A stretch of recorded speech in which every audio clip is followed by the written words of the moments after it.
他不知道呢，今天我在这看，因为他们今天对，啊，你看哦，就是原来我们在一家那年嘛，对，我好像在那。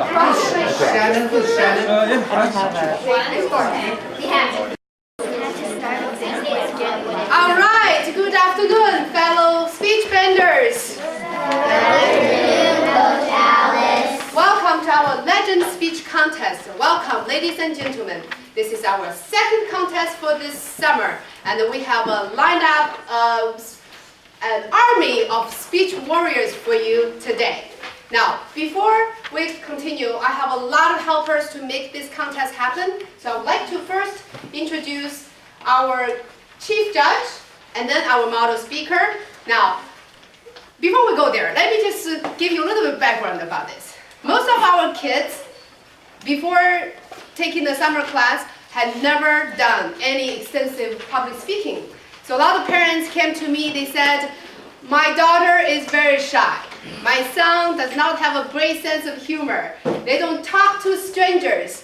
And I said, well, let's see what would happen. Maybe I can let them drink a little bit of magic potions. They will be all very dynamic speakers. So most of them have taken about 4 to 5 classes.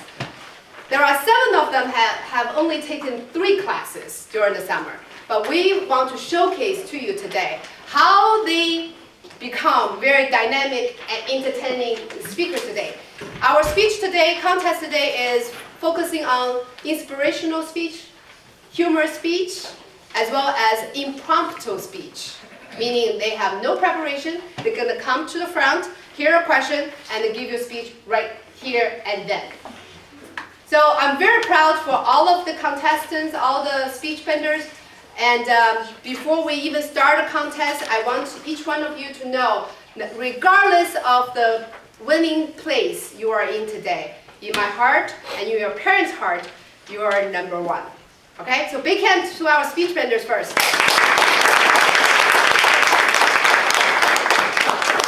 To make a contest happen, we have 10 judges with a diverse background experiences in speaking. And we have Chief Judge.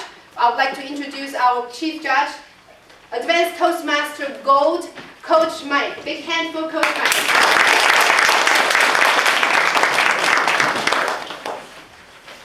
All our judges are spread out, so you will be, all the speak contestants, make it a good eye contact with all the classroom because all the people are around, you'll know which is the judge. They're all hidden somewhere.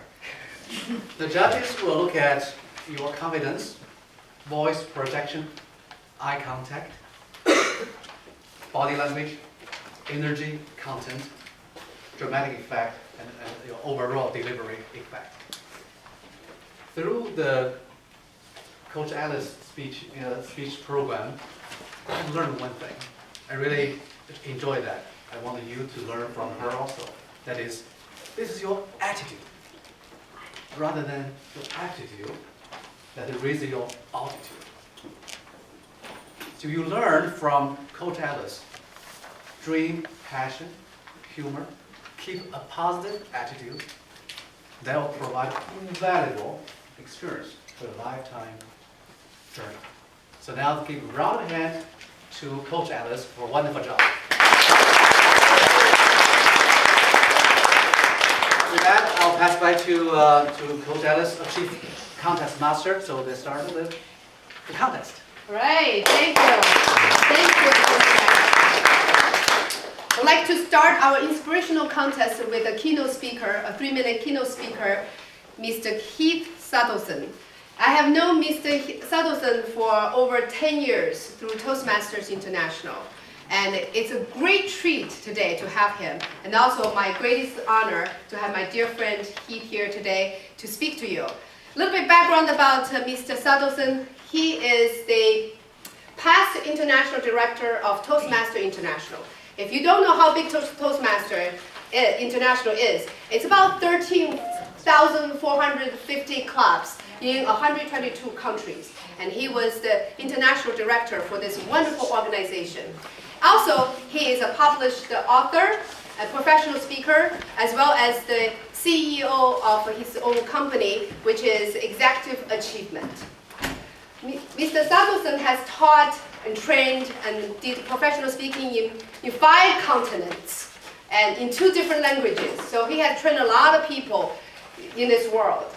And he published a book called Attitude Check, which he will talk about later at the end of our contest today.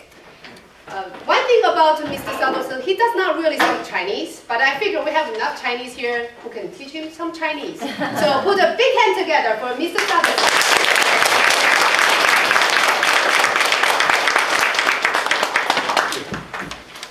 你们好. Did you really understand that, or should I slow it down and say 你们好? Oh man, that's better. So many times when we try to talk, when we try to communicate, we think about what we want to say, but we don't think about how they're going to receive it. So many times when we travel the world, whether we're in business, whether we're traveling for pleasure, we think about everything we want to say and not everything that we want them to hear. The thing about communications is it's about the other person receiving your message. The more you craft your message so that it can be received, the more advantageous your communication becomes. So many times, I see kids who are not really interested in learning communication and leadership skills that early on. I'm thrilled to see so many here that have gotten an early start. I wish I had the early start. I didn't have a tiger mom. But you know, the thing about tiger moms is tiger moms may push the cubs hard, but they defend the cubs vigorously. That's right. Don't mess with the tiger mom when the cubs are at stake. So it is so great to see so many kids getting an early start in communication and leadership, because with those skills, kids, you will be so far ahead of your peers in being persuasive, in being good leaders, in being the leaders for tomorrow. Today, maybe you can use those persuasion skills to try and get dessert before dinner. I don't know, you can try it. Doesn't always work with tiger moms, just a hint. But you can try it. But whatever you're doing, keep doing it, because I'm looking forward to a great contest today. And I'm also thankful for Coach Alice for inviting me here to be with so many fellow Asians. See, my family ancestry is from Russia. And if you look at a map of Asia, the whole top of Asia is Russia. Oh, sure. So I get to tell people I'm Asian, and they go, huh? But it works for me. So I'll turn it back to Coach Alice.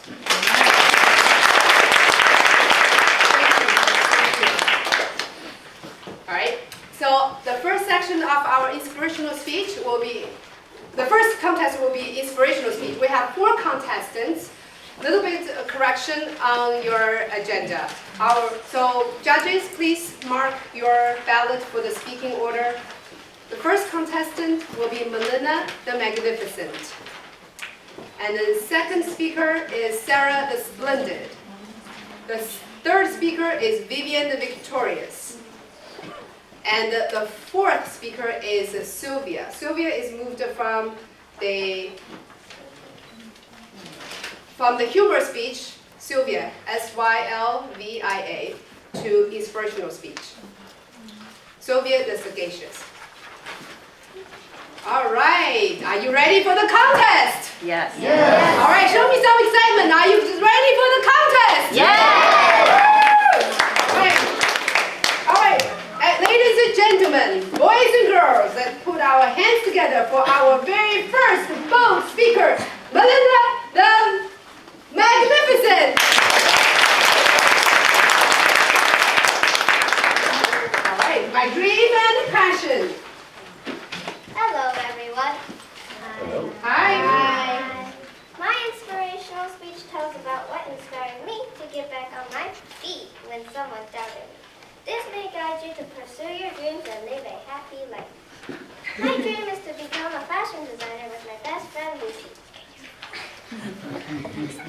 But when I showed some designs to my family members, most of them disliked my creation. I was sad, let's say very sad. What inspired me was when I thought, hey, who cares if they don't like it? I love it and I can believe in myself. You better believe it. As Theodore Roosevelt once said, believe you can and you're halfway there. Always believe in yourself even if someone doubts you. My passion is electronics. I love everything about it. The device can come in handy when your parents are a little troubled with their phones. You can talk to your friends when you're lonely, you can learn, and most of all, you can also have fun.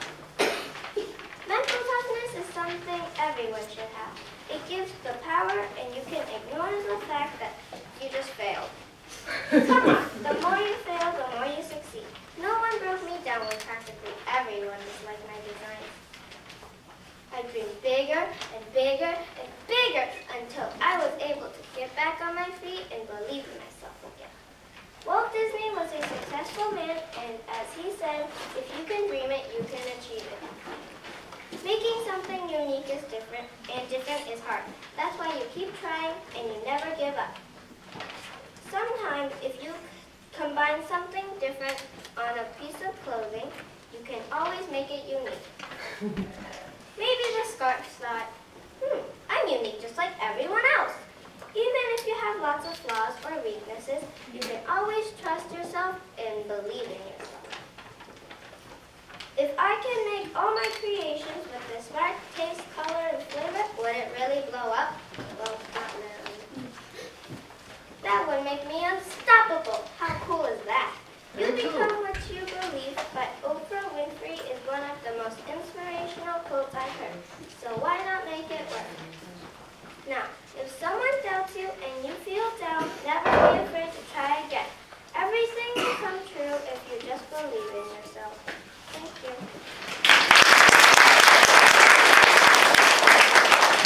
Thank you, Melina, the magnificent. Our next speaker, because of time constraint, the judges need to move on very fast. Usually we pause 30 seconds or a minute. We're going to just fly by. Right fast, judges. And then the next speaker is Sarah the Splendid. Mental toughness and perseverance. Big hand for Sarah the Splendid. Mental toughness and perseverance. Hello everyone. Today I will tell you about one of my biggest dreams that I can accomplish only if I have mental toughness and perseverance. That dream is to become either an internationally known author or a famous inventor. And if you are wondering, I am not someone who sits around and waits for laws to fly by. I am not someone who takes advantage of others, but I am someone who will take action. If I am to acquire the necessary amount of mental toughness and perseverance, I will be able to solve problems that I may encounter throughout my life quickly and efficiently. This will allow me to stay optimistic along my path to success.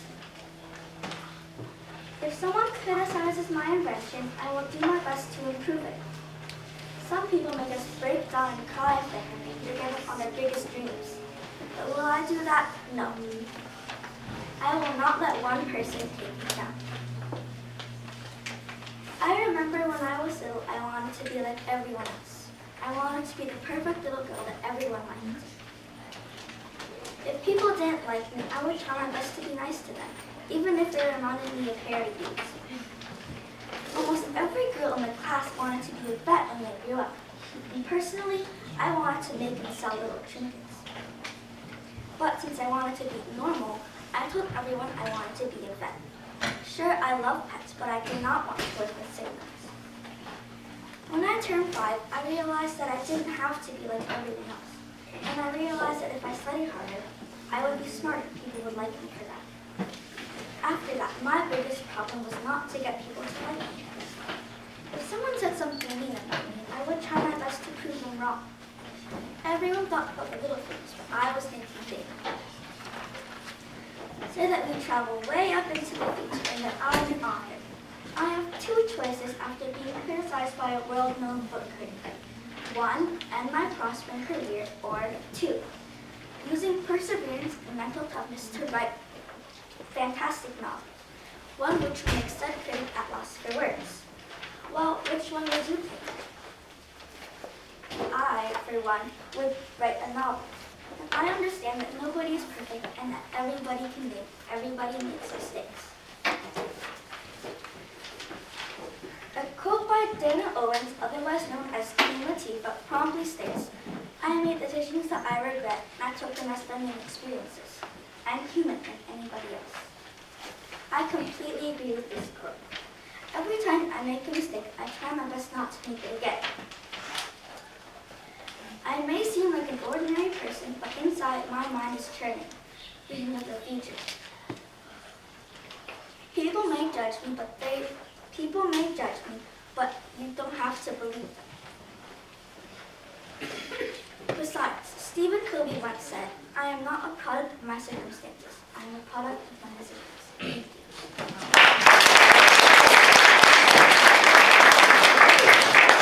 Thank you, Sarah. All right, move on to the third contestant, Vivian the Victorious. My inspiration in dance. My inspiration in dance, Vivian the Victorious. Inspiration, a stimulating feeling that we seek to motivate us to continue pressing forward through hardships and to find meaning amidst chaos. Inspiration is often found in the rarest of forms. Often, it is stumbled upon without intention, while other times, it is handed graciously to us in the form of wise words spoken by experienced and influential minds.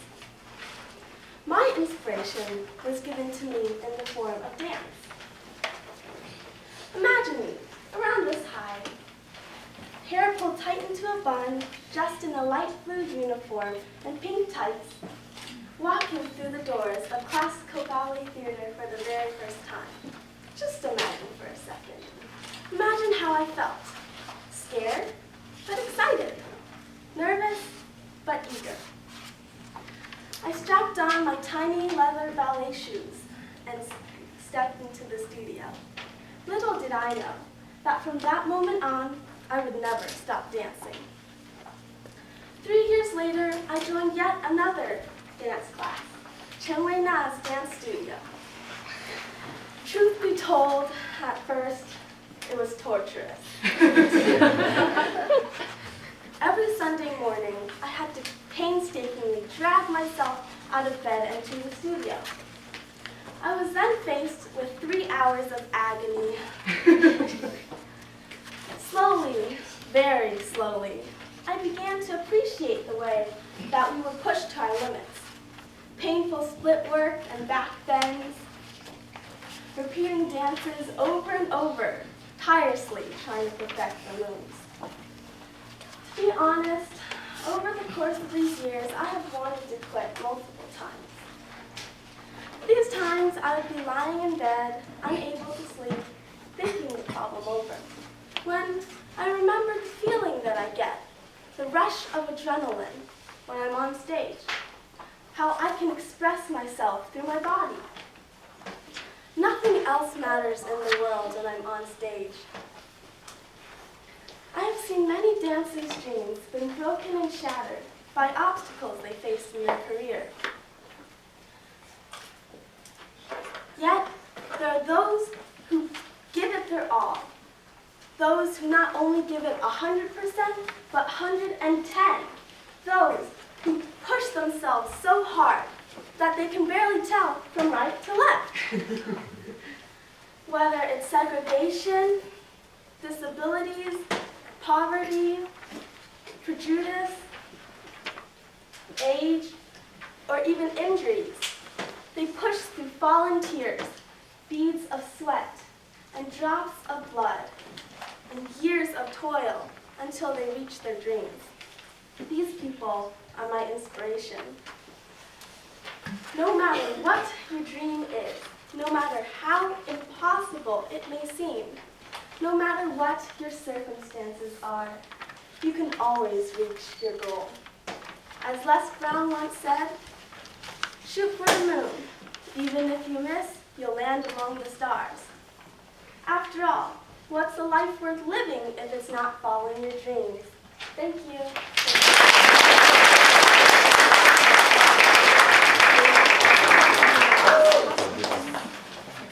Coming up, our final inspirational speaker today, Sylvia the Sagacious. Sylvia the Sagacious. And my dreams. Nothing is impossible. The word itself says, I'm possible, by Audrey Hepburn. Did you ever think one of your dreams were impossible? Well, let me tell you this. Very little is impossible. I'd like to tell you that nothing's impossible, but that's not true. Is it possible that I'll turn into a dinosaur the next moment? No, not very possible, is it? So, a passion is a devotion to something. Your passion should be connected to your dreams some way. My passion is swimming. As Henry David Thoreau said, go confidently in the direction of your dreams and live the life you have imagined. Now I will tell you about my dreams and passions. My dream is to one day go to the Olympics and get a gold medal for any event in swimming. Although I'm not very close to this goal, I will try my best, and I look forward to training harder and never quitting. I started swimming when I was 4. Although you may think I've had a head start by starting at such a young age, I have not trained very hard at all. But I need to train much harder. Whenever I am too tired to swim, I should think of the Olympics and hopefully what will one day be my gold medal and start swimming more often. And I know this will help me improve. My coach helped me too. One time, I was swimming. I was at a swimming pool, but I refused to get in by installing my goggles, by rubbing my goggles, so I could stall and not get into the pool and do the entire warm-up. So then my coach came up to me and he asked, hurry up and get into the pool. Why don't you get in already? I said, hold on, I'm fixing my goggles. The next moment, I was in the water, a big splash, and I was wet. He had kicked me into the pool. Although this was very, very disgraceful, but I knew it was all for my own good, and that he did it for me. I need to improve much more in order to make my dream reality. Wanting is not enough. I need to put my words into action so that someday I may be able to reach my dream, to go to the Olympics and get a gold medal. Now, I was watching TV and there was a little boy, there's a man from childhood who was an orphan because both of his parents divorced and neither of them wanted him, and he was left to become a beggar. His dream was to go climb the mountain Taishan in China. It is a very tall mountain in China. One day when he was 12, he was on a train, but it was the wrong train. He didn't know what to do.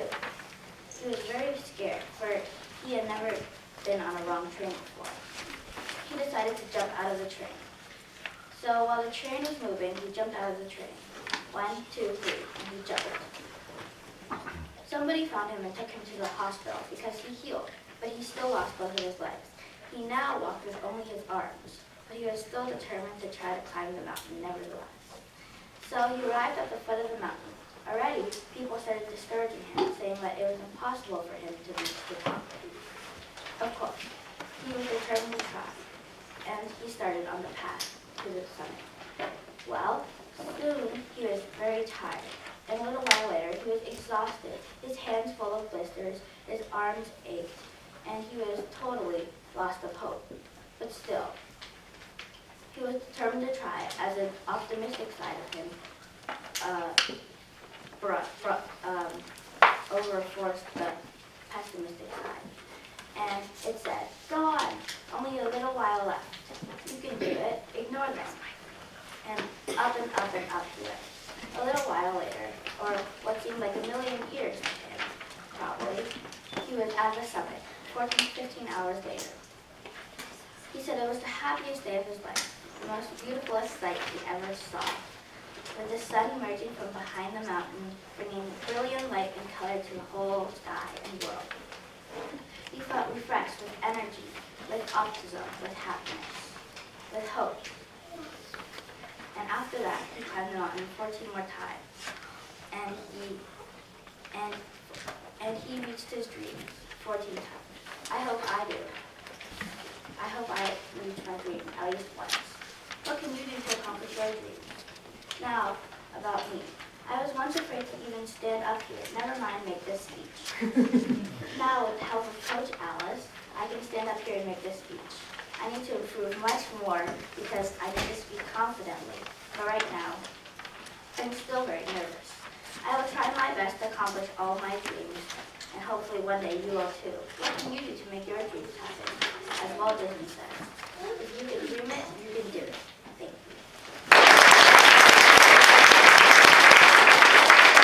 Thank you, Sylvia. Very proud of you. All right, so that concludes the inspirational speech contest. We're going to move on to the humorous speech contest. I was thinking there is a perfect candidate to start our humorous speech contest off. And this person has a lot in common with all the kids here. Edmund Joe, who is also an American-born Chinese, was also raised by tiger mom and tiger dad, who had to get straight A, good with math, play piano, maybe kung fu too. On top of everything, sports, everything, English, and go to Chinese school on weekends. So, I figure he would be the perfect candidate to speak to us about humor. Out of 4,500 candidates in Washington, D.C. area in 2009, Mr. Edmund Joe won the #1 in humorous speech contest. So, I can't wait to hear how he can share with us, to the children and to the parents, how once your gear kicked in, a very driven Chinese person can even go further with a great sense of humor. Big hand for Mr. Edmund Joe.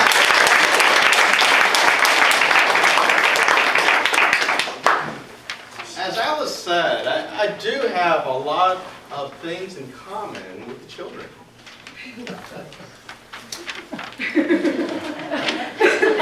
My parents came to the United States from Hong Kong and from China. My childhood was very much a traditional Chinese childhood, very much like Tiger Mom. We ate Chinese food every single night. We grew Chinese vegetables in our backyard.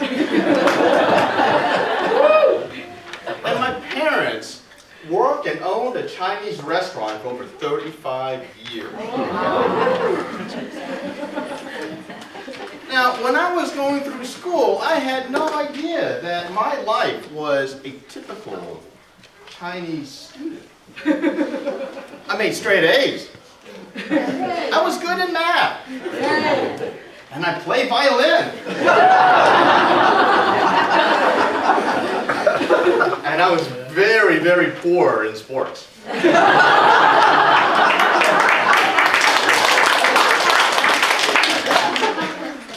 Now, for the kids that are going to be presenting their humorous speech, it's one of the most difficult speeches that you're going to ever give. Right? You have to stand up here, and then you see, 100 different people with their eyes staring right at you. And you have to make them laugh. How difficult is that?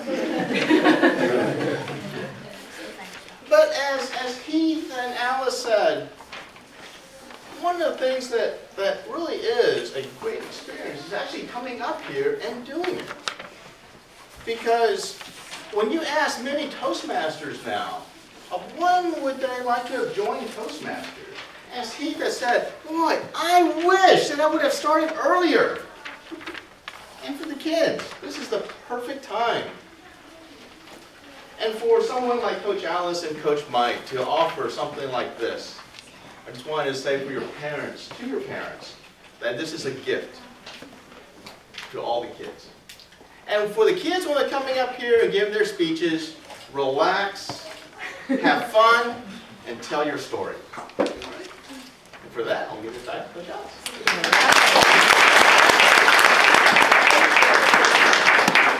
All right, before we bring up our contestants, I just want to read the speaking order of our contestants for the judges.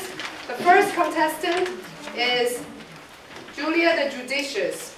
How to annoy the passengers next to you. The second speaker will be Abigail the Awesome. Why fast food is good for you. And then number 3, contestant Helen the Hilarious. Ducks. And then Sylvia the Splendid. My funny family.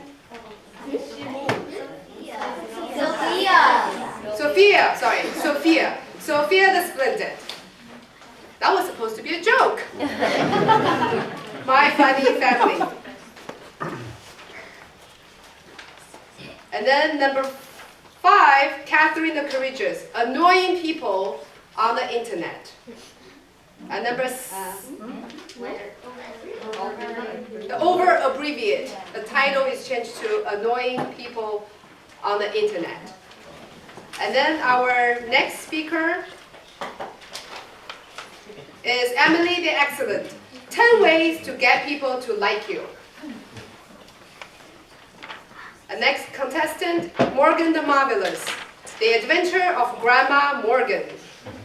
She's only 8. All right. The next speaker, Iris the Inspiring, all about PC. Okay, so the first speaker, if you remember, Julia the Judicious. Now, before I bring her up, I want to count, on my count, 1, 2, 3. I want you to laugh. The loudest, the most hilarious, the most incontrollable laugh you can give to me, okay?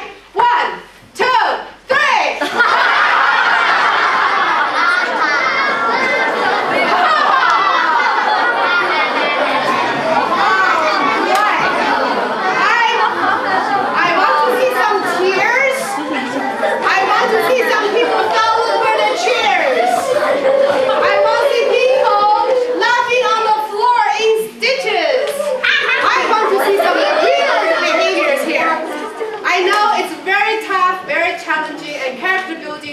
Chinese laugh. I tried it many times, and 9 out of 10, I was the only hysterical person laughing in the hallway. Everybody else said, why is it funny? So today, I don't care if it's funny or not. You laugh. Preferably with some tears in your tears, put something else on your tears. Alright, with that, put our hands together for our first bold humor speaker, Julia the Judicious. How to annoy the passenger next to you. Hello, everybody. Hi. Hi. Today I will be talking about how to annoy the passenger next to you on a flight. You know how flights are really, really boring, especially when your parents won't let you watch too much TV. And Wi-Fi costs money, of course. So to have fun, you can annoy the passenger next to you. And it's free. So I have 6 ways to annoy the passenger. Number 6, talk to the passenger continuously. This works best if the passenger is engaged in something.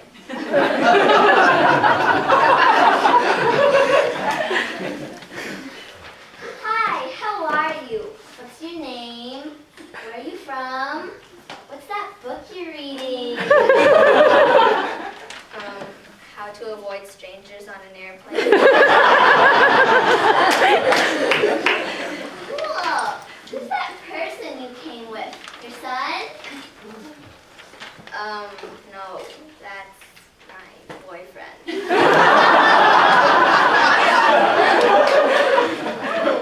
That's very interesting.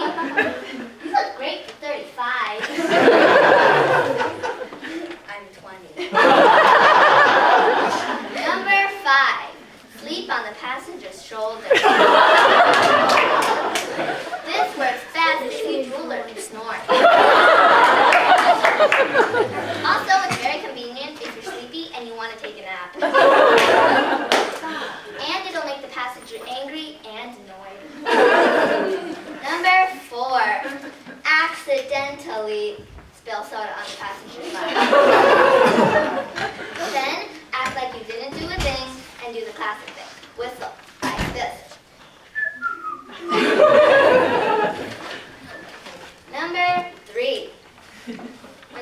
next to you called the flight attendant rudely butt in and ask random questions like, "Hi, Miss Flight Attendant, can I ask you a question?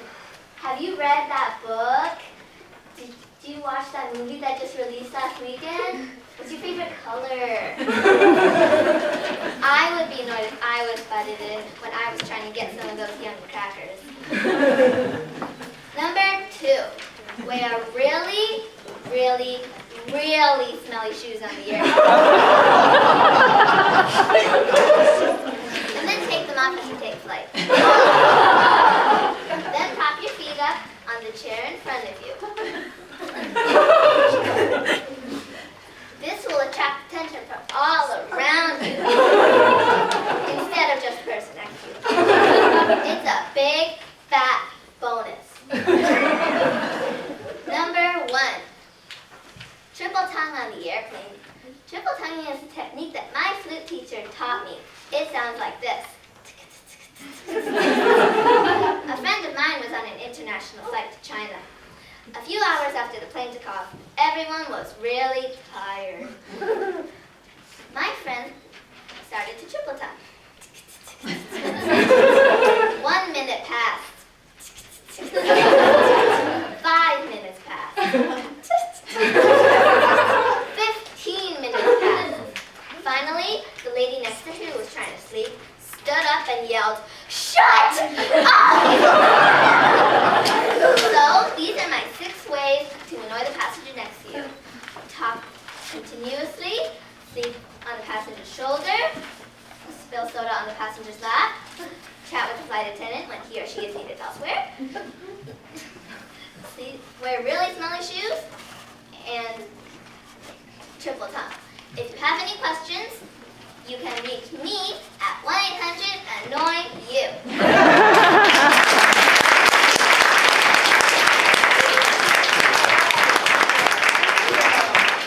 You guys have tears in your eyes? I didn't see anybody falling off the chairs though. All right, well, we still have the next contestant to make that happen. Okay, our next speaker, Abigail the Awesome. Why fast food is good for you. Big hands together. Abigail the Awesome. Why fast food is good for you. Today, I'm going to tell you why junk food is good for you. Once, a girl went to a restaurant called Big Burger World.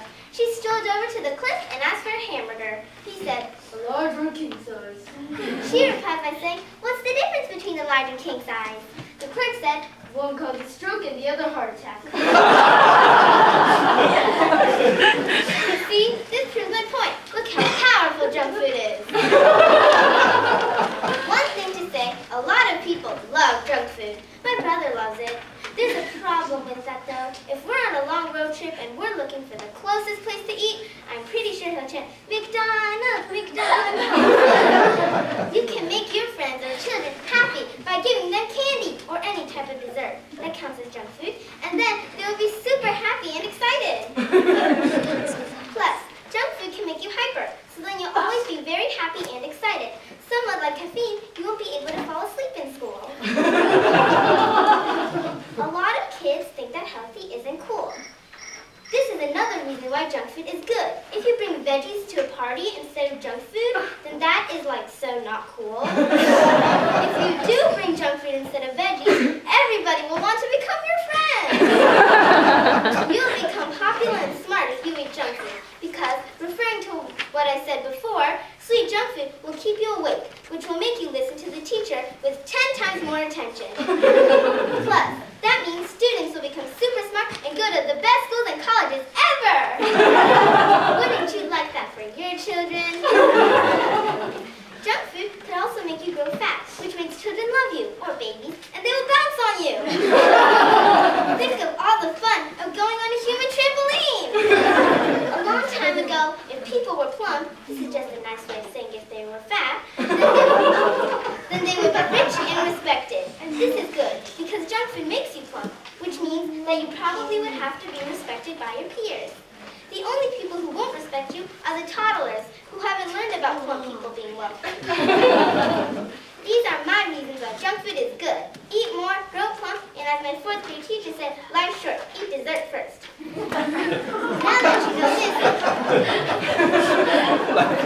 try it out and eat at a junk food restaurant this weekend. Junk food rocks!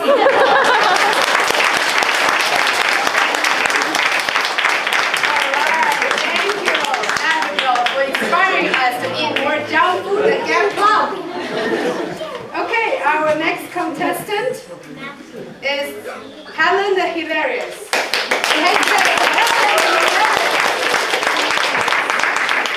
The speech title is Ducks. Hello. You guys obviously don't know the first thing about ducks. There are luck ducks, buck ducks, duck ducks, and so on. Actually, I just made those up. Let me tell you a duck story.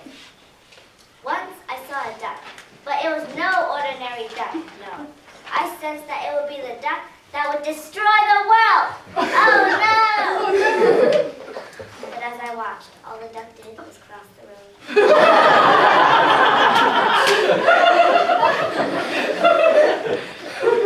Maybe it wasn't the duck. Who knows? At least I tried my best. Right then and there, I decided to write a book about ducks. When I finished, I turned it into the nearest publishing business. About a month later, I got a letter saying that it might be accepted. What? They sure have some nerve. I'll find some other place to publish my book. Turns out I couldn't find another. So I just sent another book that I wrote. Well, about a month later, I got a letter saying that it was not accepted. So it kept going like this. Either no or might, but a month later, it would always say no. Until one day, I got a really big letter, and it said that they would appreciate it if I never sent them another.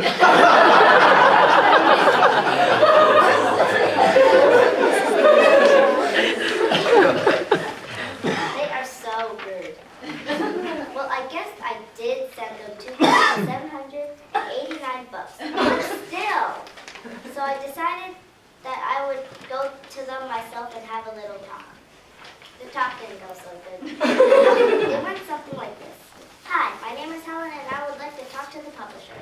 The publisher is not available right now, so please leave now.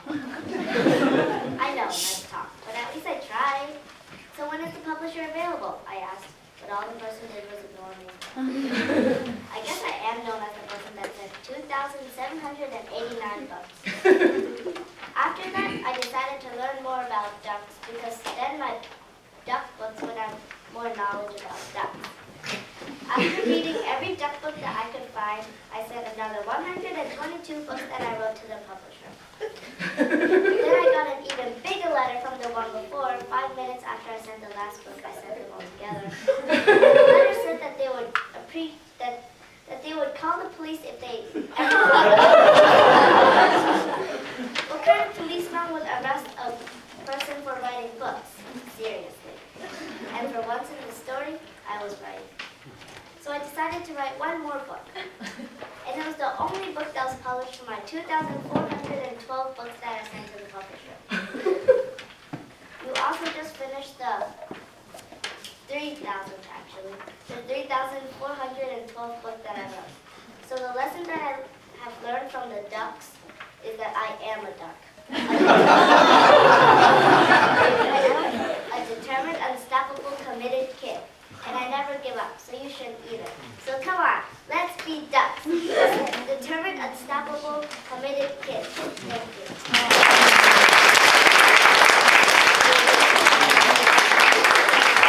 Thank you. Go Ducks! See, the children have the wisdom to change our perspective. Who knows? Sending a book about ducks 2,700 and whatever times will get you here, right? Okay, our next speaker will be Sophia the Splendid. Put hands together for Sophia the Splendid.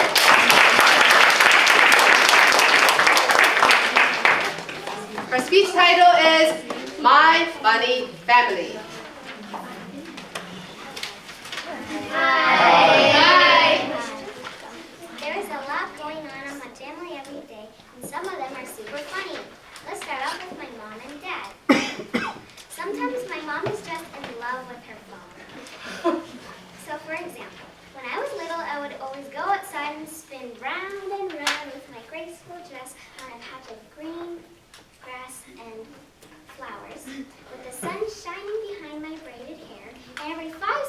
I would always glance at her, hoping she would give me one look.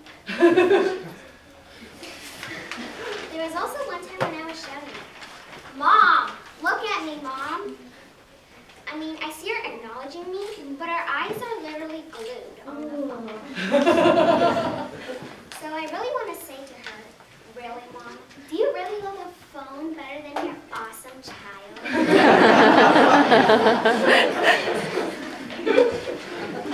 My dad is also very funny. One time, me and my brother asked if he liked the name Twilight or Fluttershy. His reply was, "What? I hate both of those names. Toilet or Fat and Shy?"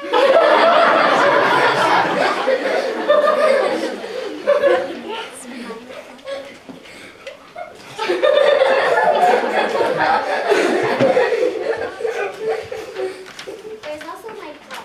He's funny too. Oh, and just to tell you, this is so disgusting. So one time we were eating lunch, and he was the first one to be finished, so he decided to sit on the couch and wait for us to eat.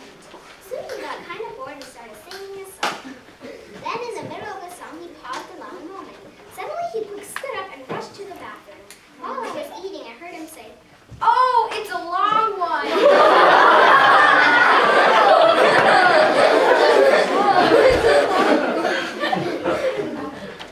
I also have a funny grandma. And when she was in China, she did some pretty funny things. One day, my grandma was calling her friends, but she accidentally dialed the wrong number. So she apologized, hung up, and redialed. But she got the same person. My grandma tried once more, same result. So she said to the person on the other end, "Look, I don't know who you are, but I'm going to call my friend again, and this time, I don't want you to answer."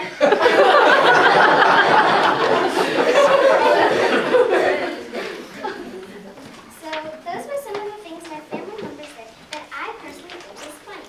Of course, there are a lot more funny things that my family members did, and that is a big, huge, giant reason why I love my family.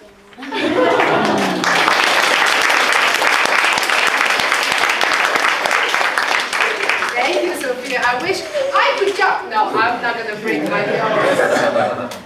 Okay, our next humorous speaker, Kathryn the Courageous. Hands together for Kathryn the Courageous.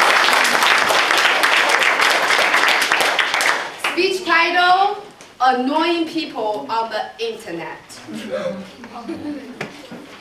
Now that it's school time, I've been using social networking a lot. And I've noticed that there are a lot of annoying people on the internet.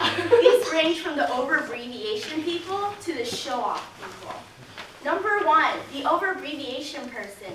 These people over-abbreviate every single word they type. I know typing all those long words are tiring and they waste tons of time, but that doesn't mean you have to over-abbreviate every single word. For example, "Hey, what you doing today?" NNWAY? Nothing much too. That's cool, LOL.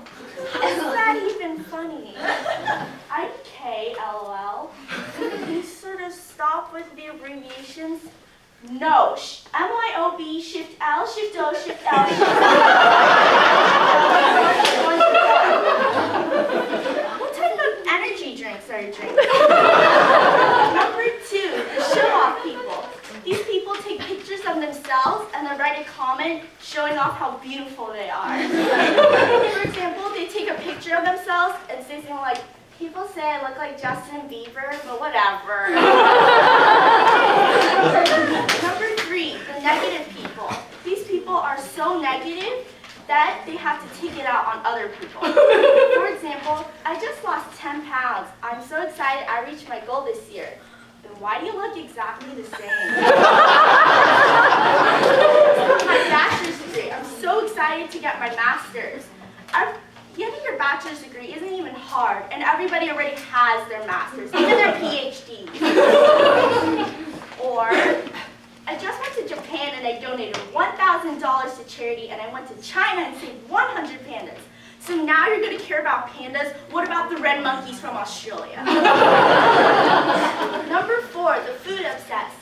These people take a picture of every single thing they're going to eat and then post a comment that they're going to eat it. Number five, the every single post is about K-pop. Or something like, Chinese new album is coming out! Or YouTubers react to K-pop. Number 6, the hashtaggers. These people take a picture or something, and then every single comment or post they put is something to do with hashtags. For example, they take a picture of a beach, and they write, hashtag beach, hashtag fun with friends in the sand, hashtag fun with friends in the sand, in the water, in the water, in the sun, hashtag beach roller. Number 7, the annoyed people. These people are so annoyed in life that they don't even want to answer other people's questions.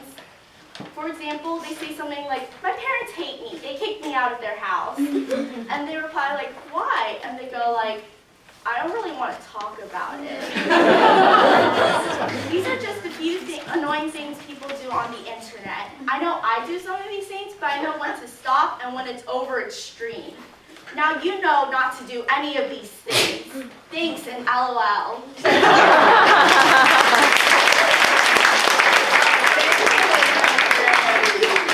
Very good. LOL.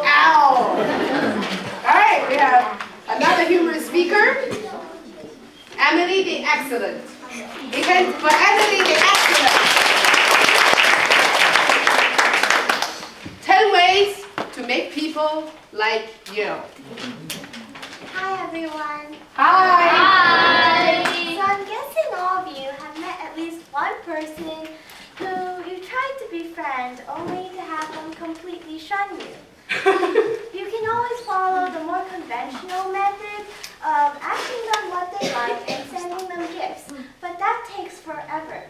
So for your convenience, I have assembled 10 steps to get someone to like you. First, you should stick to them as often as possible. Be as clingy as you can, and always grab onto some body part of them.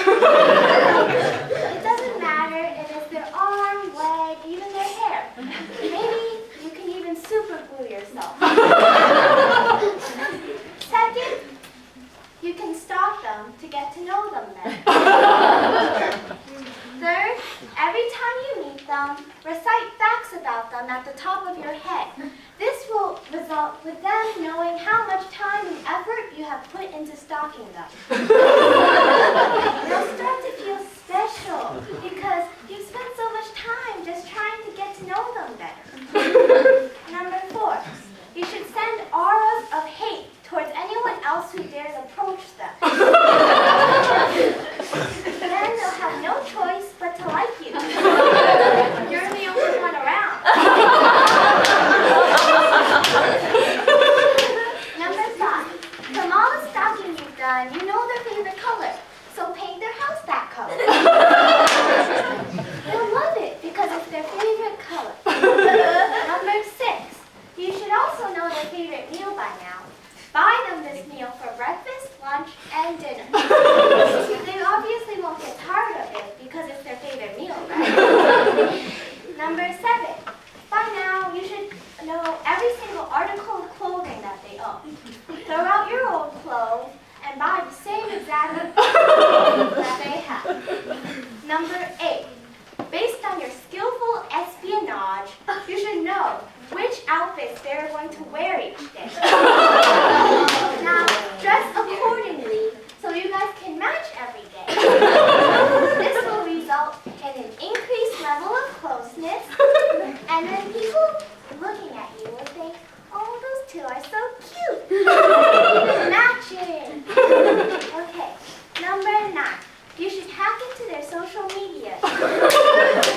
Under their name, write posts about how much they adore you and love you. Maybe they'll really start to think that they did write it themselves. And last but not least, you should kidnap them. That way you can spend time with them even if they are unwilling to do so. Maybe they'll start to think, she cares about me so much, she'll even kidnap me.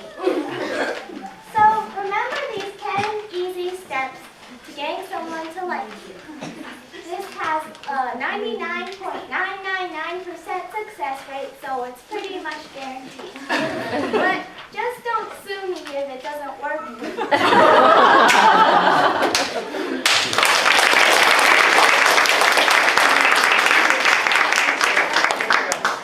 Oh my God, I have tears. I don't know about you. I think I just grew 5 wrinkles right around the corner of my eyes. Holy moly, we have more humorous speakers. Okay, our next speaker is Morgan the Marvelous. Put your hands together for Morgan the Marvelous. Doesn't she look like a 95-year-old grandma? The magic wand gonna change her into a 95-year-old grandma. The speech title, The Adventure of Grandma Morgan. Children, I'm so glad that you're all here today. Today I'm going to tell you about my adventures in life. Let me start by telling you a story when I was only 8 years old. In that summer, I was going to Ocean City for vacation. My mom was driving a Honda van. Not long after we left the house, we got stuck in horrible traffic.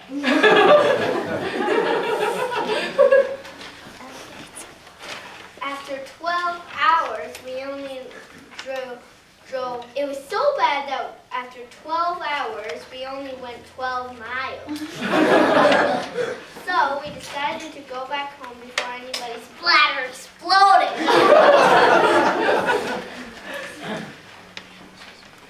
I learned 3 important life lessons from that trip. 1, the green light doesn't always mean go.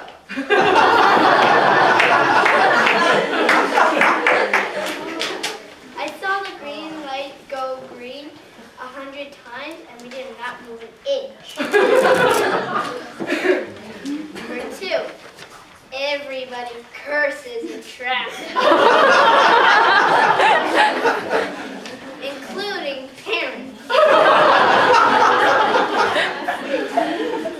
Number 3, I gotta do something about this traffic. When I was 22 years old, I became an astronaut. I like being an astronaut because there's no traffic in space. You should visit space one day. Maybe I'll take you. One day when I was roaming around in outer space, I saw this alien. 1 minute the alien was bouncing like a ball. The next minute it was flying like a jet. And then it was floating like a boat. So I thought to myself, if my car can do all those stuff, then I won't have any more traffic. So I worked really, really, really hard. After 7 endless nights, I succeeded! I made a car that could fly over traffic and float like a boat when I run into the river. I called it Flanda. A flying Honda.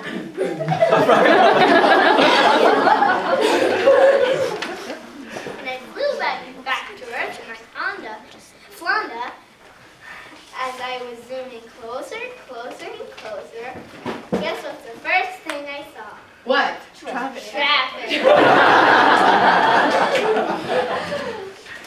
Terrible traffic. And in that traffic, I saw this old lady in a fancy car having a heart attack. I knew she had to go to the hospital, so I flew as fast as I could and dragged her out of her window, put her in the Flanda, and flew as fast as I could in my Flanda to the hospital.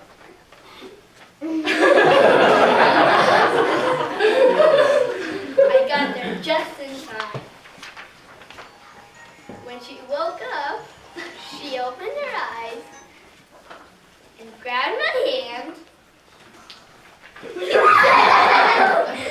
and said, "Dear Charles, will you sell me your flying car for $12 million?" I was shocked. It was Queen Elizabeth visiting me.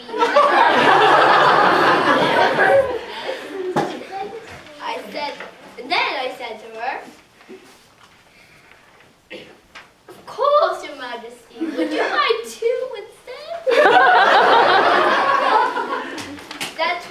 $4 million, I opened my own factory. I made so many Fondas that now everybody on Earth has a Fonda. And those cars like Honda, Toyota, BMW, and Ford no longer exist. Cars that can't fly are just such silly things today. And I even managed to make mini Fondas for kids. That could turn into a magic carpet, a skateboard, and a bike, and roller skates. And the best part is that you don't need a driver's license for Honda. So now there's no cops on the road.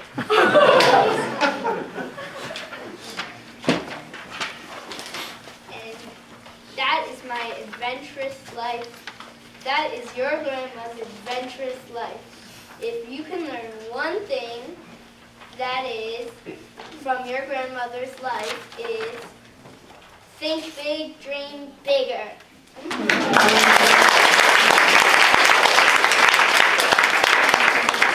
Thank you, Morgan, for dreaming bigger. $12 million per Fonda. If you want to buy one, please see her after the contest. All right, our final humorous speaker, Iris the Inspiring. Put hands together for Iris the Inspiring.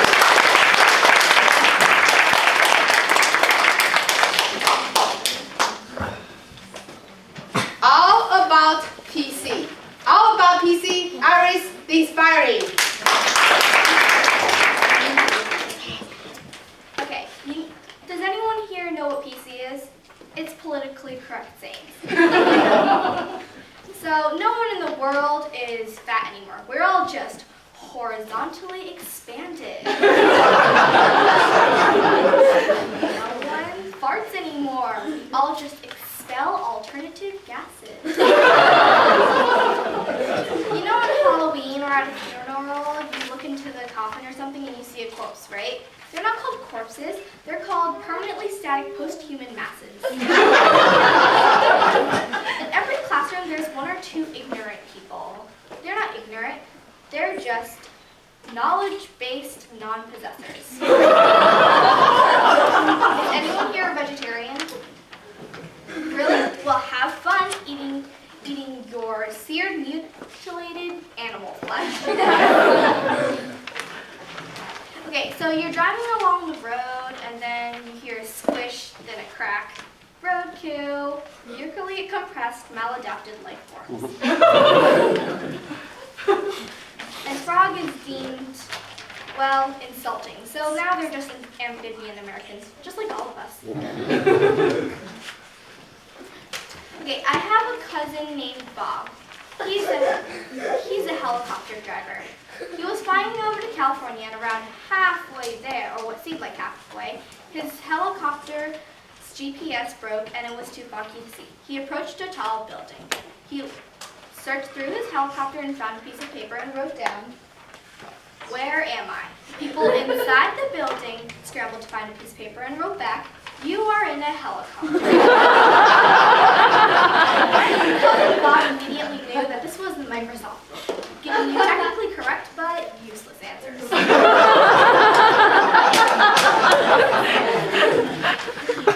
Okay, does anyone have one of those friends that come over to your house and want to do something really boring, like go to an opera or communicate in a way that's not texting? Okay, the next time they come over, here are 8 handy excuses to use. Number 1, I don't usually go out on days that end with days. Number 2, unfortunately, there's a disturbance in the Force. And it's not with me right now. I don't go anywhere without the Force. Luke Skywalker strongly advises against it. Number 3, my hamster was playing in the mud with the pigs today. I need to give it a good washing. Stupid hamster. I need to go to the post office to see if I'm still wanted. Obama is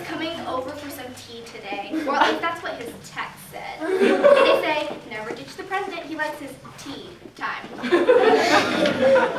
need to teach my parrot to sing Adele's hit song, Someone Like You. Why? Because it's a catchy song. Don't judge me. Number 7. My brother-in-law's father's, grandmother's, sister's, aunt's, godmother's, granddaughter's turtle died.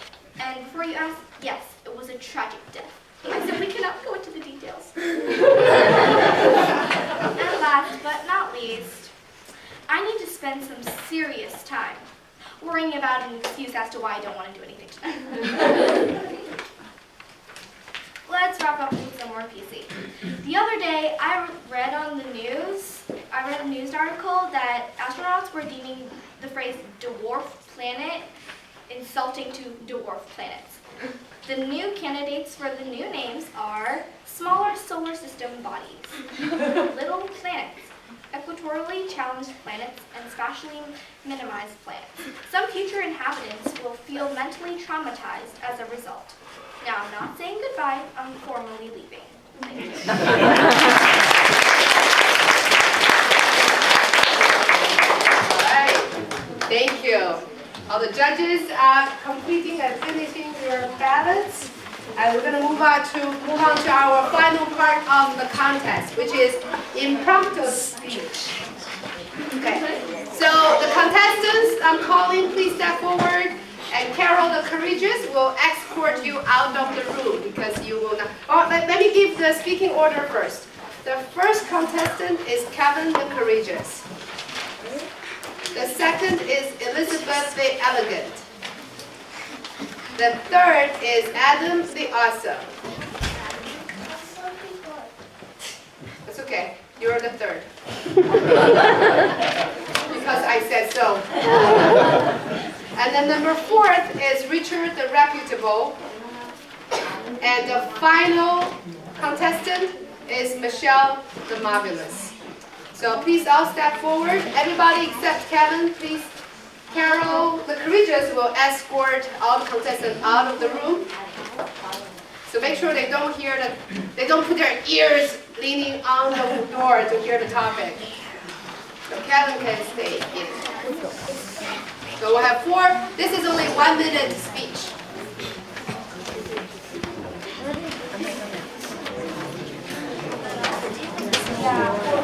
Make sure they are loudly so they won't hear us. The judge, you give me the first fever, I can start telling.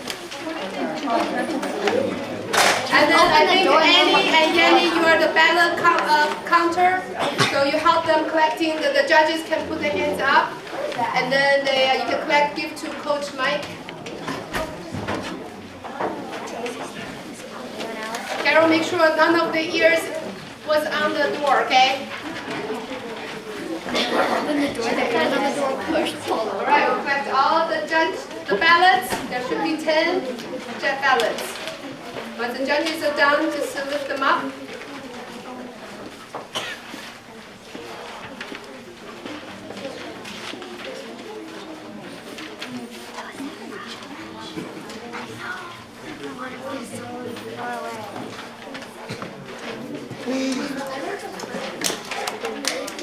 So Miss Melody, you will help fill out. Coach might fill out the category. That's okay. We have time. Okay. Coach Mike, can we start? Okay, go next. Okay. All right. Please put our hands together for Kevin the Courageous.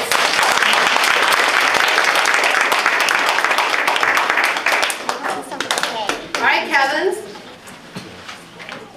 Pop!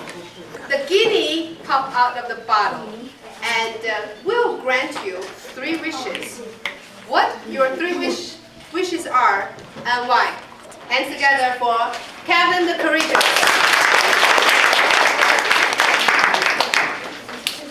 So, if a genie popped out of nowhere and granted me 3 wishes, I would wish for 1, world peace. So no one will have conflicts resolved with violence or with weapons. My second wish would be that if the world ends, then we would have this one place where we can all escape to. so we at least have that little bit of chance to survive. My third wish is that so Mother Earth can be protected from any harm by pollution or like pollution.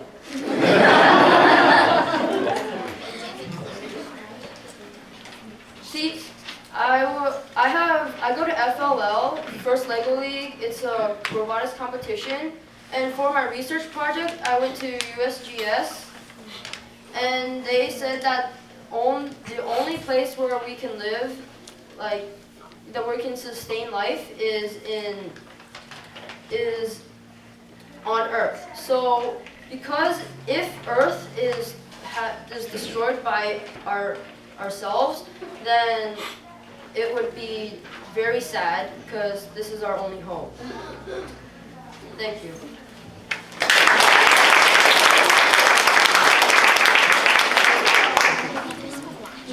Don't worry, if you see the reading card, it's not red, that's okay. Don't worry about it. Don't worry about the time, okay? All right, our next contestant, Elizabeth the Elegant.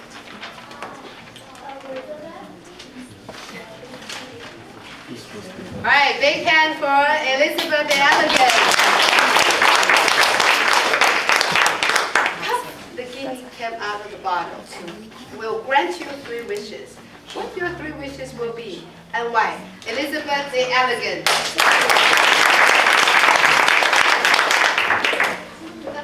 If a genie granted me 3 wishes, it would be for me to have a machine that would stop my brother from annoying me. Really annoying, and I don't like him. Another one would be to have my mom and dad to stop being mad at me. Because they always often yell at me and do other stuff that normal parents would do to their daughters and sons if they do something bad. And my last one is to have a lot of candy because it's really yummy and I like it, but I would never share it with my brother.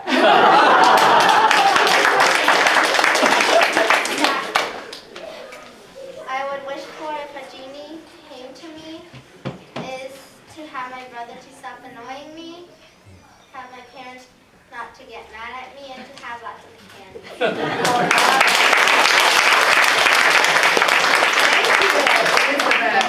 Great job. You can be seated. You don't need to step outside. All right, our next speaker will be Adam the Awesome.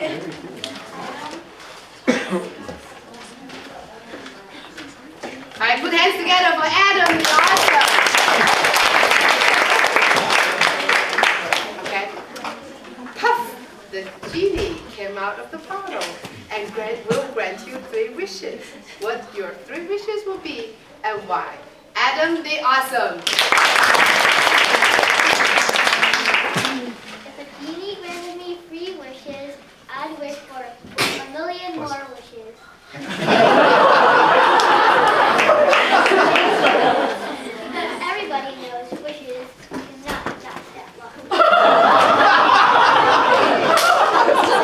My second wish is I wish that I had all the money in the world because my money is running low.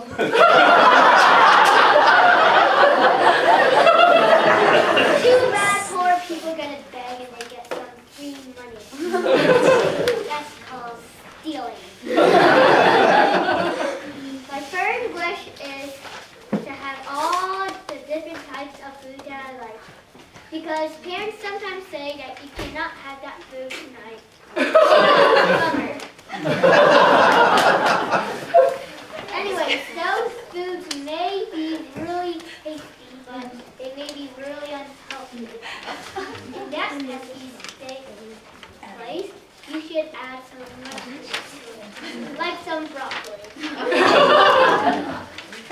persuasion. That's the 3 wishes. First, get 1 million more wishes. Second, have all the money in the world. And third, have all the sisters have the 3. All right. Great job. Who said they couldn't talk? Give them an opportunity. They will talk you to death. Okay. The next contestant will be Richard the Reputable. Richard the Reputable. Put hands together for Richard Reputable. All right. The genie popped out of the bottle and will grant you 3 wishes. What will those 3 wishes be and why? Big hand for Richard the Reputable. Well, my first wish would be to have half of the money in the world. Because I'm very generous. No, I'm kidding. I'm really greedy. But the reason why I would only want half is because if I took all of it, then the government couldn't make the money of any value, and then I would just have a bunch of paper.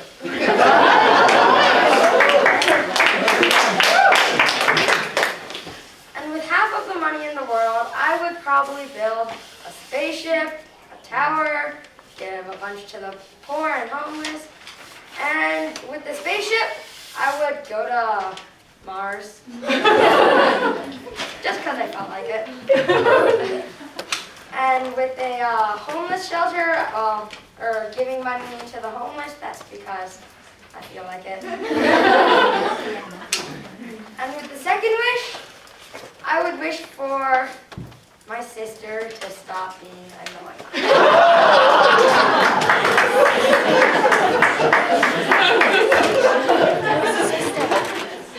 If my sister stopped ruining my life, my life would be a lot better. And with my final wish, I would wish for 1 trillion more wishes. Because then I would never run out of wishes.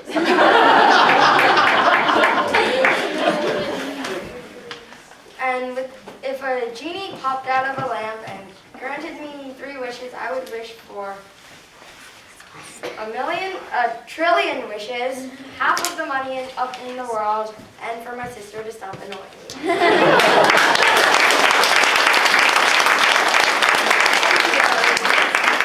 Now your sister wants to join the public speaking group, so she can give you the formal revenge. You never know, right? Public speaking becomes the platform for sibling rivalry. All right, Coach Alice is starting the domestic wars. Okay, our final impromptu contestant, speech contestant, that'll be Michele the Marvelous. Put hands together for Michele the Marvelous. The genie popped out of the bottle and will grant you 3 wishes. What 3 wishes would you like to have and why? Big hand for Michele the Marvelous. Okay, well that's a great question, Coach Alice. And if a genie came out of a cup and told me I had 3 wishes, well, my first wish would be to have $1 million so that I can help more people. And with this $1 million, I would also do 3 things. First, I would help myself. So I'd take a team of scientists and I would get them to find a vaccine for all the mosquito bites in the world. This would also help with children in Africa because they can stop malaria. Next, I would like to help the people who have helped me, which are my family and all of my friends. In order to help them, I would set up a Tiger Mom rehabilitation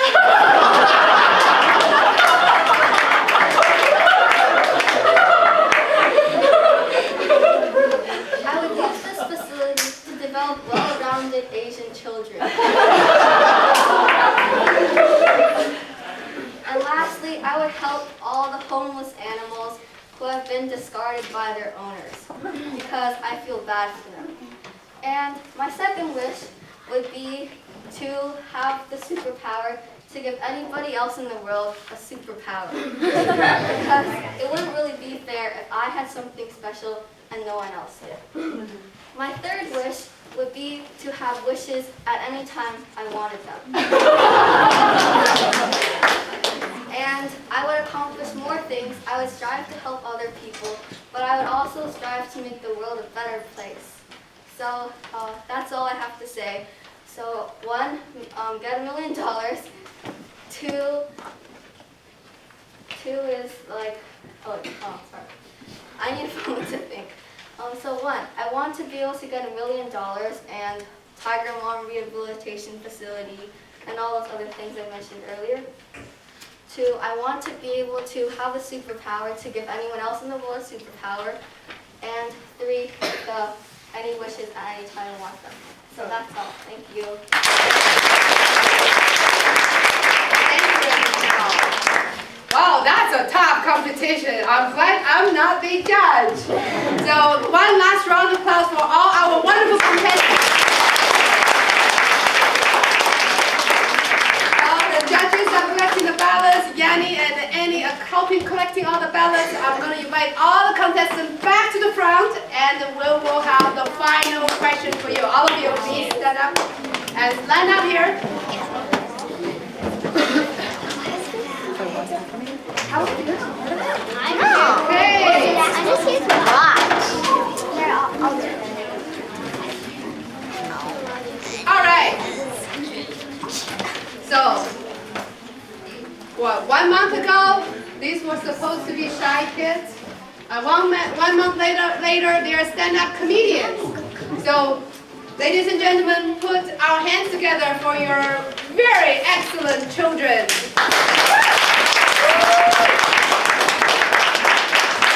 All right. So, while the judges were collecting the ballots to find the final winners, what we're going to do our exercise. Remember, we're supposed to do it in the beginning, but a lot of contestants were late. So we're going to start, remember, any speakers? Remember our chants?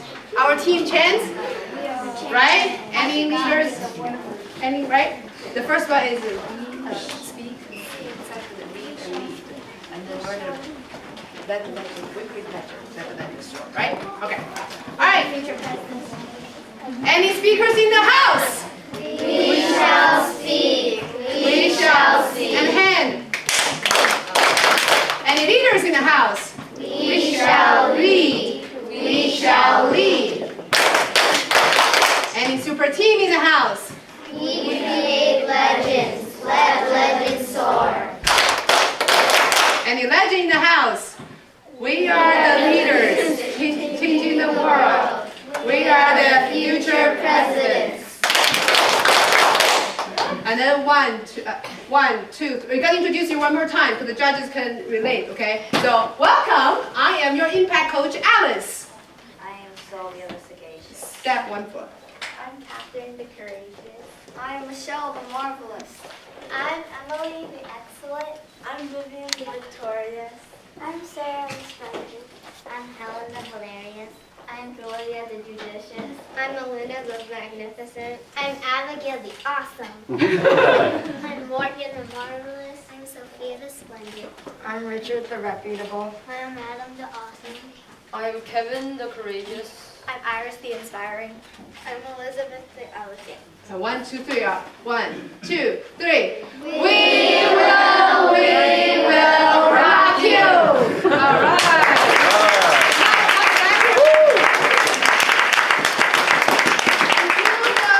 Chief Judge gives me signal that all the paperwork is done for the trophies and everything. We're gonna continue to ask you a question. So, 1 or 2 things you learned. Some of you want to talk, you can just step forward. What do you think about the contest and why you did the contest? You can tell the truth, your mom sent you up. Sure. All right, Adam. What can you do? That's the spirit. I send out first, then I find out what do I do. So, what made you give a speech? What do you think about your speech or contest? I happy my mom made me go here. Are you happy she did? Sort of. He's not convinced. We need to sign him up for another 5 months. Okay, I'm fine with going here. Yeah, let's do it next week. All right, thank you, Adam. All right. So what do you think about, what did you learn from the speech class? How about that? What did you learn? What have you learned? The next person? Julia. I learned how to speak in front of people. All right. All right. Next. Just step. I learned a lot of techniques and skills about how to project the voice and how to be confident in front of a large group. All right. All right. I learned to conquer my fears. Great.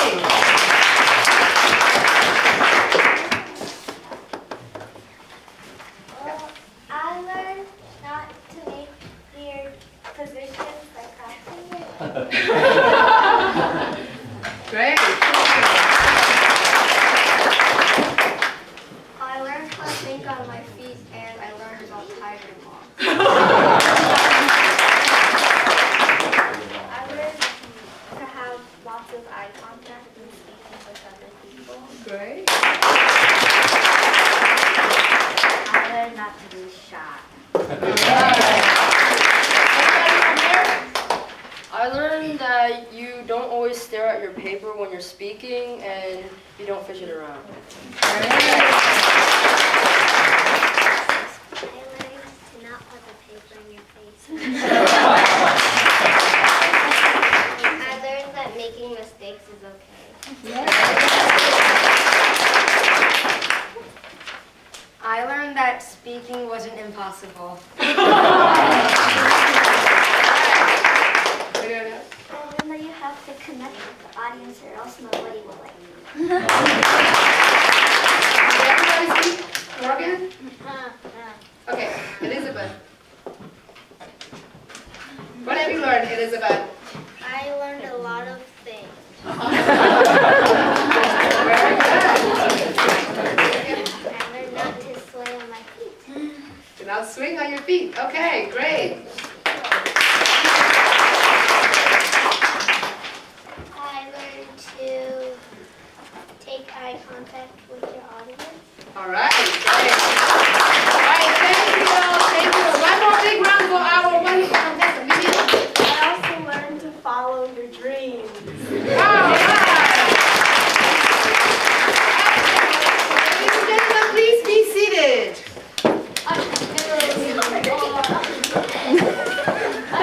I know it's more than just speech contest, a celebration of achievement, accomplishment, and overcoming your fears. And we do have a couple of recognitions while I'm waiting for the final results of the contest. You know, we started this, I believe I was hunted down by a couple of tiger moms. And then we just started very quickly. There are a lot of things happening in between. We won't give you all the details, but I want to recognize two special students out of our groups. And of course, there are different levels of speaking. Each one of these kids, I believe most of the kids have accomplished 10 speeches. And if you finish your first speech, you get the Speech Warrior white belt accomplishment. And then when you finish 20 speeches, cumulatively, you get the Speech Warrior green belt. And of course, with 100 speeches, that's your first degree black belt in public speaking. And there are only 10 degrees, so you will spend the rest of your life stuck with me doing speech classes. All right, just joke aside, I want to invite I know a lot of the students already accomplished it, but I did not get your parents to email me back how many speeches you've given. So our next contest is with Weina Laoshi in the Weina's studio in December. We'll recognize you with, hopefully by then you have 20 speeches by then. We will recognize you. But today we have two students I want to celebrate and recognize. Our first person will be Julia the Judicious. Big hand together for Julia. Julia accomplished accomplished 10 speeches with the family, with songs, with the poems, with the speeches. So my what do you call my certificate, Melody, Miss Melody. Right, you have the certificate for the white belt, but that's okay. You're gonna all come back. We'll give you the certificate. Just tell us a couple of things. What motivated you to write all those 10 speeches? My mom. So, but what do you feel about all your accomplishments so far? It was fun. It was a lot of fun. It's not as scary as it used to be. Great. Well, I try not to annoy me, okay? I'm sitting next to you. All right, big hands for Julia. All right, the green belt, the only person who accomplished 20 speeches. Guess what she did last night? 3 speeches. She was like, come on, can I cram in for 3 speeches? Okay, that will be Lucy the Lustrous. Big hands for Lucy the Lustrous. Lucy was also the winner for Humorous speech contest last time.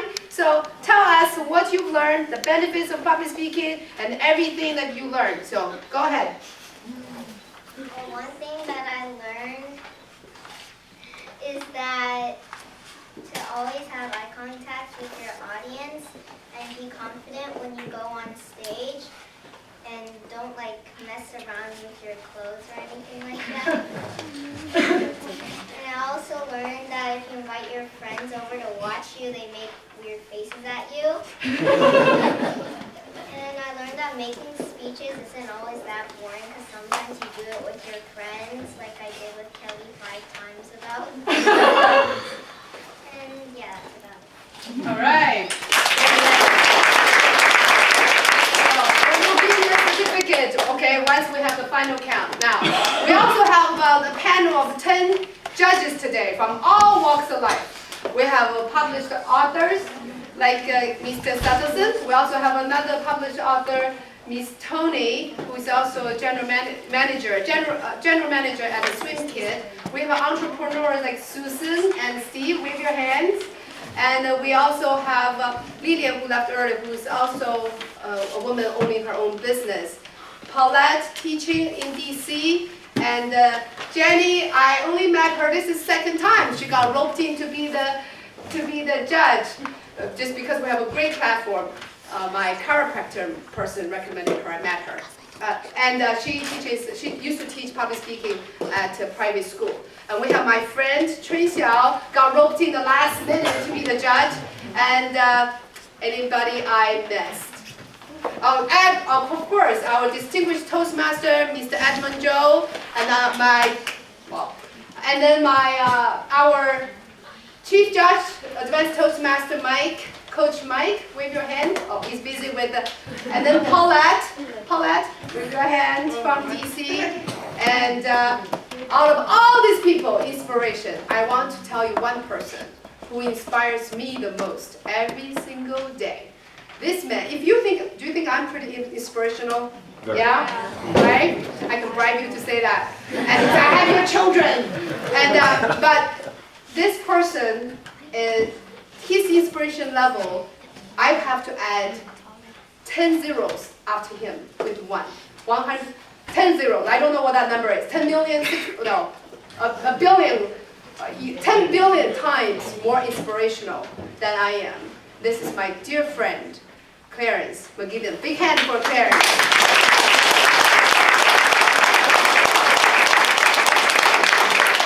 Most of you do not know his stories, but if somebody writes his story, he is an extremely inspirational person, a warrior. He is the one who makes me always check my list at night. Am I inspirational tonight compared to Clarence? I need to do more. Okay.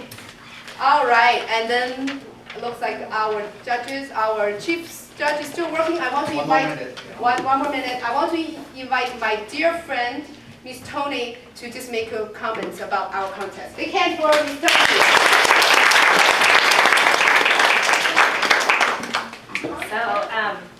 So my name is Toni McGillen. As she shared, my life story, without going into too much detail, is what you don't know is I'm actually Chinese, but I'm actually American. Because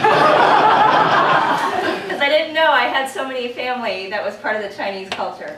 I grew up here in the States, at Arizona State. I actually graduated with my engineering degree. See, Chinese. I got a full academic scholarship. I won a lot of leadership positions. And the reason I'm here is obviously my dear friend Alice, but I'm here to celebrate what professional and public speaking allows for. I think it's one of the very few tools that are unseen. It's something that people, you don't have necessarily classes that you take at school, necessarily. They're starting to do more of that. But I think it's one of those things that the best thing in your life that you possibly have is you. Let me say that again. The best thing in your life that you will ever have is you. And if you don't know how to speak, if you don't know how to face your fears, if you don't know how to step forward and speak that voice that only you represent, I believe in God, so I believe that God gave you here. And if you don't open your mouth and you don't write those words and you don't say it out loud, nobody's going to know who you are. And it's not about knowing you. It's about representing a point of view that this world has that nobody else sees but you. So that's why you're here. Alice, I think, is a manifest of what you get to see. Here's a beautiful woman, passionate mother, passionate wife, passionate businesswoman, loves with passion the ability to express herself. She breaks the paradigm of what we know. About Chinese? About Chinese, about being a mother, about all of it, right? So for me, this is a gift that not only is she providing in terms of a service, but it's something that is going to touch and reach beyond what you can even imagine. It's not just going to happen here in this room. It's going to be that one person that you said something to, that they then share that story with someone else. And to have the courage that it took to do what they did today, there's no measurement of what that is. There's no trophy that you can give. So please, all of you, each and every one of you, know with your heart, what's the most important thing you have? Me. You. That's it. Alice, thank you for teaching and allowing this service to be available for them. It's priceless. I love you.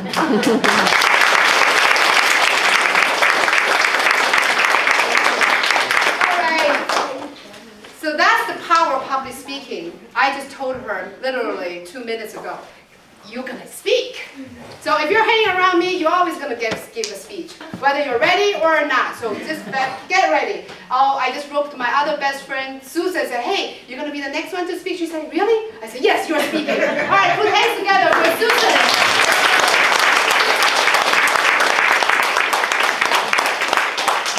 She's been my Chinese twin or Uganda twin for the last, 10 years. We did public speaking many, many times together. So take it away, Sue. Good afternoon, everyone. Good afternoon. First of all, please, another round of applause for you guys.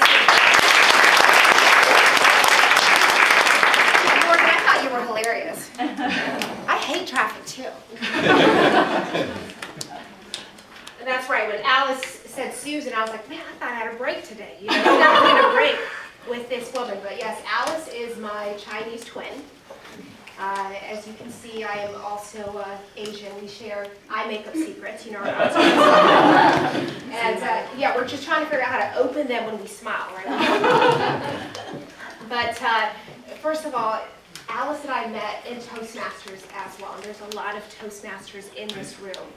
And my background, if you guys want to know, I probably am Asian. I've got a finance degree, right? So we like numbers and things like that. But I played basketball for George Mason University. Any athletes in here?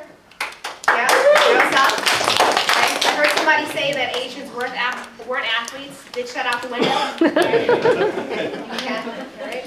But I played basketball for George Mason University. And while sports gave me a lot of confidence, one thing that my coaches have always taught me is 2 skills that will help you be very successful in life. One, the ability to write well. And guess what the second one is? Speaking. Speak well. If you can write well and you can speak well, that will carry you further than almost any other skill. So what you guys are picking up here is invaluable. come to Allison's coaching, do the crazy exercises that she gives you, stay up all night and do the 3 speeches that I want to say someone did last night. Lucy did to get to the finish line. Where's Lucy? High five, Lucy. I high five a lot. Do everything possible to become an excellent public speaker because it will carry you forward in your career. Whatever it is that you dream, when you can get up and speak in front of a group of people, and always remember to give eye contact, always remember to speak from your belly, right, instead of your throat. Always remember to relate to people and bring a lot of energy when you're speaking. You allow people to see who you are. If you can't communicate your ideas and your dreams, they're going to stay right inside you. So once again, work on writing well and speak well. One more time, write well and speak well. Thank you.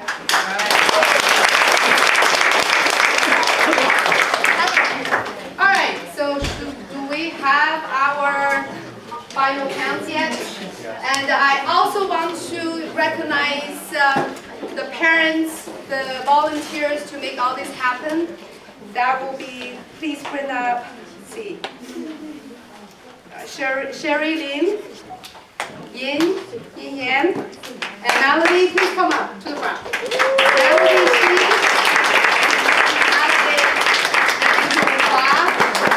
is here today. These are the hosting families. They hosted for our speech classes, and these are super women, trust me. You met one day, the second day they said, oh, we're all ready, just come on. So I want to thank you, each one of you, for all your generosity by opening your homes and organizing. It's very inconvenient sometimes for you. So I got a book from Mr. Suddleson called The Attitude Check. So every day we check the attitude.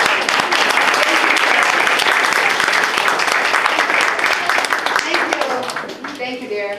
All right. I also have other volunteers. May, please come up here. May, let's see, contest coordinator, Lydia Stone, Hannah Lei, and then May, Xiao. Yes, okay, I know. I'm not going to let go anybody. All right, so same thing. These are the ladies who help us set up, Sherry too, set up the room, get the camera going, you know, just get us ready. So I appreciate it for each one of you for your help. And the attitude check. So every day you check your attitude before you scream at your precious children. Thank you.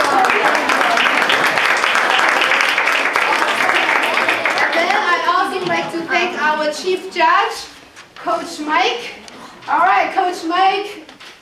Put the hands together for Coach Mike. Drink your attitude drink and put down your attitude shirt and have an attitude. All right. Of course, and I have the judges, the gift for all the judges. That'd be Susan, Steve, and Toni, Clarence, Paulette, Jenny. All the judges, please step forward. We're just hanging out back there. Right? You guys just hanging out. All right. Thank you. Big round of applause for our judges.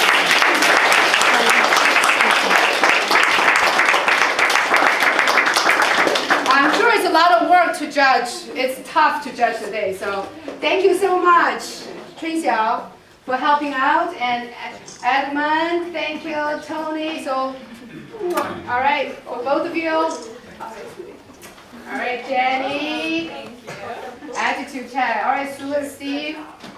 All right, Paulette, dear Paulette, all the way from DC. This is my Chinese sister. That's right. All right, we got judges. Next speech will be, everyone in the world wants to be Chinese. Okay, did I miss anybody? Got everybody? Contest? Okay. If I missed you, please come here afterwards, okay? I got a book for you. Okay, now, drum roll. Let's see what our winners are today.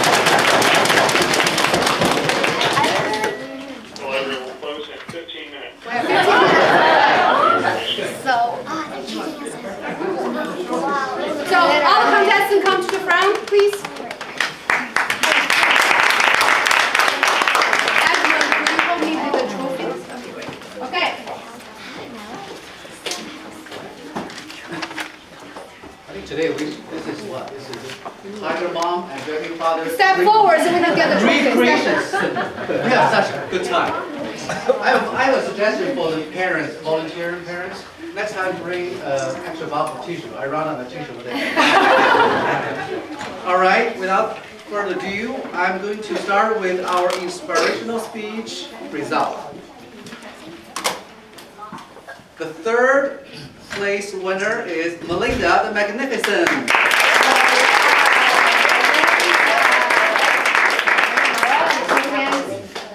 And your certificate. Thank you. The second place winner, Sarah the Splendid.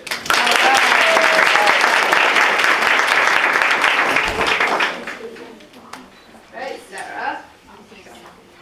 And our first place winner is Vivian the Victoria.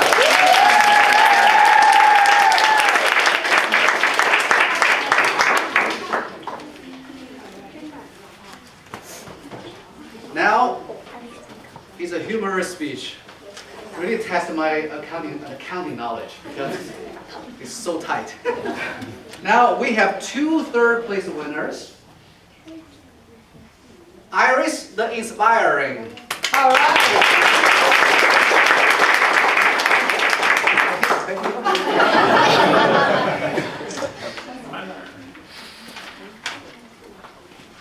And Kathryn the Courageous.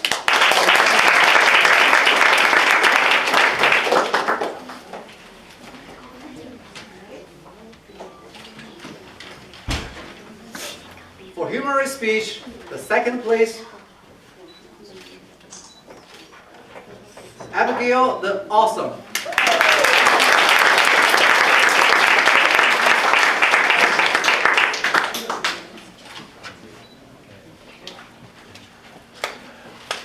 Then our first place winner for humorous speech is Julia the Judicious.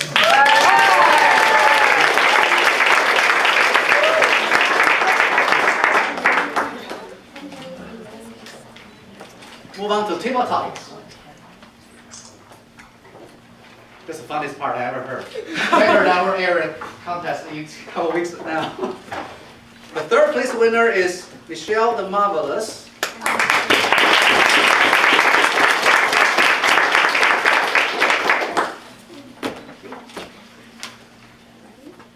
Second place winner, Edmund the Awesome. I don't have all the money for the award, but I'll give you this. And our first place winner for the table topic speech is Richard the Reputable.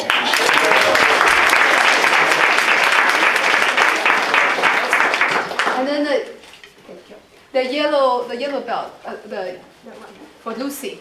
Lucy, come I up, have Lucy. the yellow belt winner and Lucy is high. All right.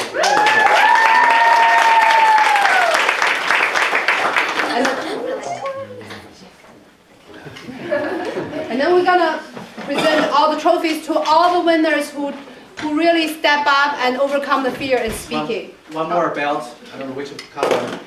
Julia Young. Julia for the, yeah. Oh, right.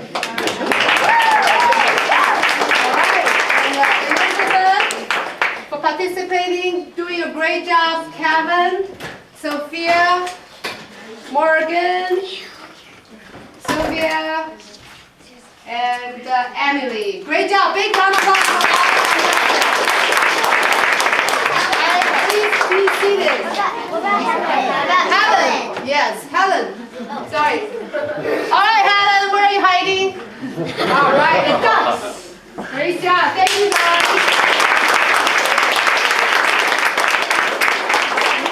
So we have 10 more minutes. Just before we leave, we need you to clean up everything. But I want to have Mr. Suddleson just to come here speak for a couple minutes, and then I'll get to know him a little bit better, okay? Mr. Suddleson.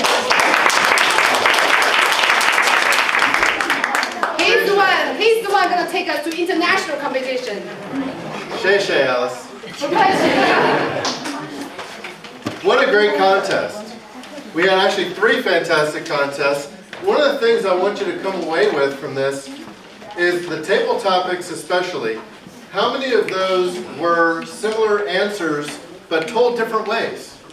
How many times do we hear, well, more wishes, more money, not having an annoying sibling? We heard these things over and over, and because it's life. Life has these common things throughout everything that tie us all together. It doesn't matter what religion you are, it doesn't matter what color you are, it doesn't matter what gender you are, it doesn't matter what nationality you are, what language you speak. Humans are humans. It's kind of like we're all a box of crayons, right? We all come in the box, we're all exactly the same, just different colors. Some might get a little worn down and broken along the way, but that doesn't mean they can't still serve the same purpose for which they were created. People are the same way. And what you heard today was a lot of that, even from the youngest children. People often ask me, like my book, well, what makes your book different than someone else's book?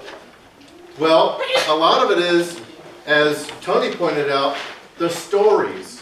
They're my stories, they're my unique stories, they're my unique perspectives on things that are the same message that even Toni herself shared, and Alice shared, and Susan shared. All these people have shared with you the same stories over and over. One thing I want to take away with you, how many times have we joked about, being Chinese or being Asian? Take these stereotypes and break them. Because stereotypes bind you. Don't be bound by your stereotypes. Make your own type. Define who you are. You are your best editor.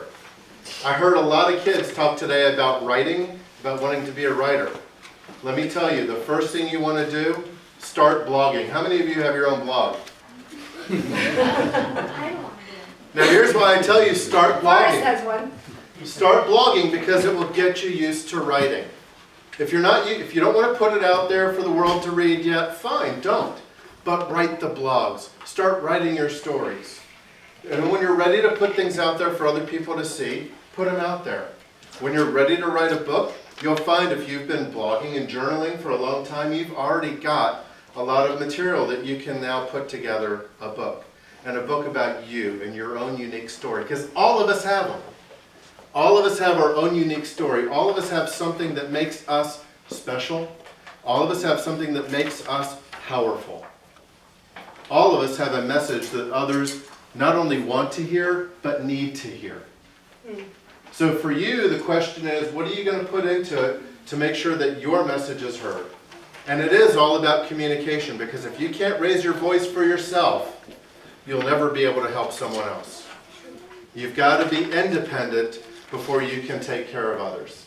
You've got to be able to take care of yourself. You are powerful, you are able, and you have the life in front of you to go out and accomplish your mission and what you want to do. So I want to thank you all for having me here today. It has been my greatest pleasure to hear so many wonderful speeches. Kids, again, great job.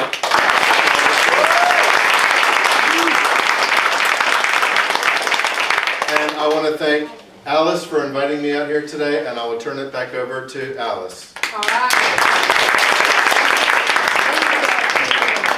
So I know I give out like $15, but if you're interested in learning more, then Mr. Suddleson will be here sharing with you the attitude check. And once again, I just want to tell each one of you, it's been a great pleasure coaching your children. And sometimes I can't believe that people actually pay me to go there, to get entertained. But these kids are wonderful gifts from God to all of us. And I just thank you for your trust. And I really, really had fun with this ride. And wherever you are, don't stop. Take leadership at home. Take leadership at school. And take leadership during the flight. Take leadership everywhere you go. So thank you so much. And we'll see you next time.